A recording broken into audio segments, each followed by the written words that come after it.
Welcome back to the channel. It's LukeTheDuke, and we are back in the universe of Ark as we have a brand new community crunch to dissect. There's bits and pieces ranging from new sponsored mods up to DEDsafio Ark, and then a tone-deaf blip that needs mentioning. Thanks for tuning in, and let's get this one going.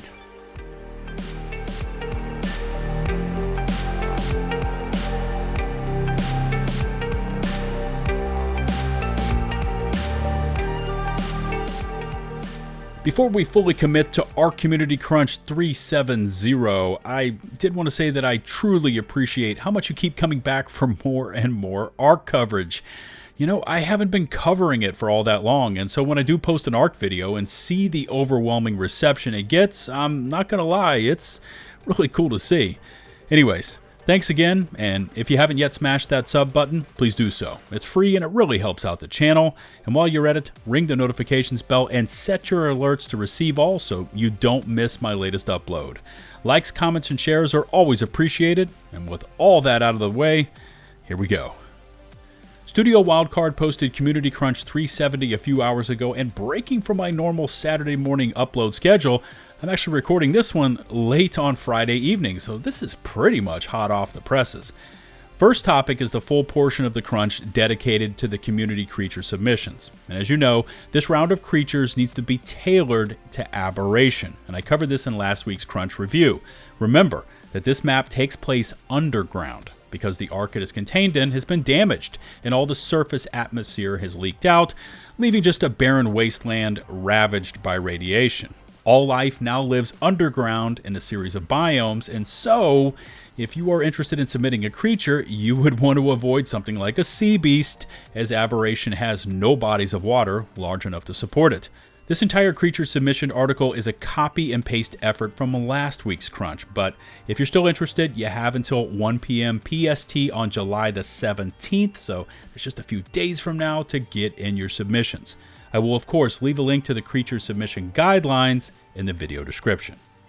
We also got a little information on the next Evo event, which is going to be taking place starting on July the 17th as well. And per normal, you've got some official server action coming in at 2 times harvesting, small tribe servers at 4.5 times, and of course, ARKpocalypse and Conquest clocking in at 5 times harvesting.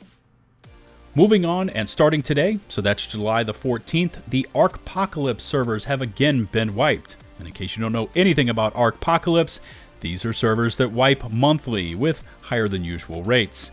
Now, along with this announcement, beginner servers also seem to have been wiped to give a fresh beginner experience for new players. Expect the next wipe for both ARKpocalypse and beginners to go down on August 11th. And I'm not ready to give you the full details, but one of these 2 server types just might be the ticket. And that's all I'm going to say for right now. We saw this next item being splashed all over Twitter this week, and here it is in the crunch as well. DEDsafio Ark is back with LtDed, returning with his challenges all set in the land of Ark. There seems to be over 70 Hispanic content creators participating, and the event is said to last for around a month. And if I'm not mistaken, the opening was actually a couple of days ago, but since it seems to last for so long, you should have plenty of time to catch some live action. I'll include links to DEDsafio's Twitter feed and Twitch channel in the video description, just in case you want to check it all out for yourselves. Now onto the main event for this week's crunch, because I'm sorry, unfortunately Studio Wildcard did not share a single new shred of anything for Ark Survival Ascended, or even Ark 2. Not that I was hoping for Ark 2 news this far out, but something for ASA would have been nice, and it's not here. No footage, no gameplay, not even those side-by-side artwork comparisons they've been drip-feeding us for weeks. It's all gone this week. Instead, we get 2 new sponsored mods, Akka's Decor mods and Shiny Dinos, and both of these are returning from Ark Survival Evolved.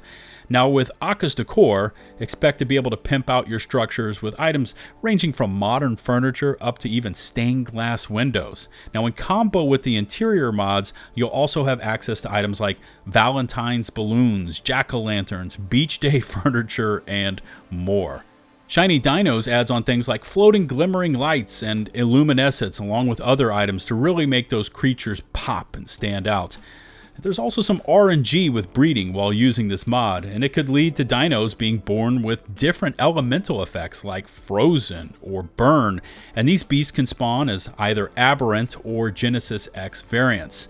These latest 2 additions to the sponsored mod program will join the previous announced mods of Paintball, Tania Stella, and Narandal when Ark Survival Ascended eventually launches.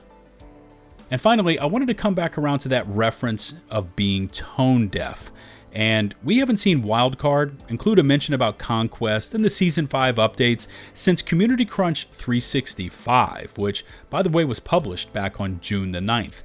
Now, at that time, the latest T-Tribe mass ban fiasco was still really fresh. It was less than a month old, and again, at that time, I felt that Conquest mention was done so in poor taste. 90 plus hardcore members of the Ark community were unfairly cut out of a portion of the game they loved and supported by a group known to have ties to the very publisher of the game they were playing. Now, since that last Crunch post, we've seen the topic covered by the likes of Asmongold and an expose by Jake Lucky featuring Xfibbo. But you know the one thing missing from all of this?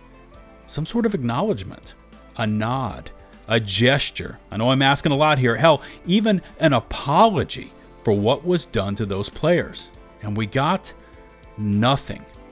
Over these past 2 months, both Snail Games and Studio Wildcard have not uttered a single word about it, which I find shameful. And this brings me to today's Community Crunch number 370. And someone at Wildcard made the improper decision to add this short mention of Conquest back into the Crunch rotation. To whoever made that decision to do so, this was the wrong move. And it will remain the absolute wrong decision until the community finally receives a statement, a nod to the player base, and a confirmation that what was done to those players was wrong. Now, I'm personally trying to turn over a bit of a new leaf here. I'm trying to steer towards positivity, but damn, Wildcard, I could land so many expletives on you for this decision. And in the end, it comes down to learning to read a room, and you got this one dead wrong. The next Community Crunch goes live in 168 hours. Plan it out, do better. But again, these are just my thoughts, and I always welcome your feedback. Sound off in the comments section below. Remember to hit that sub button and ring the notifications bell to receive my latest upload alerts. Likes, comments, shares are always appreciated. All my social links can be found in the video description. Shout out to the now over 126,000 of you that have stuck with me and hit subscribe. And a special thanks goes out to my patrons over on Patreon. Until the next one, this is LtBuzzLitebeer signing off.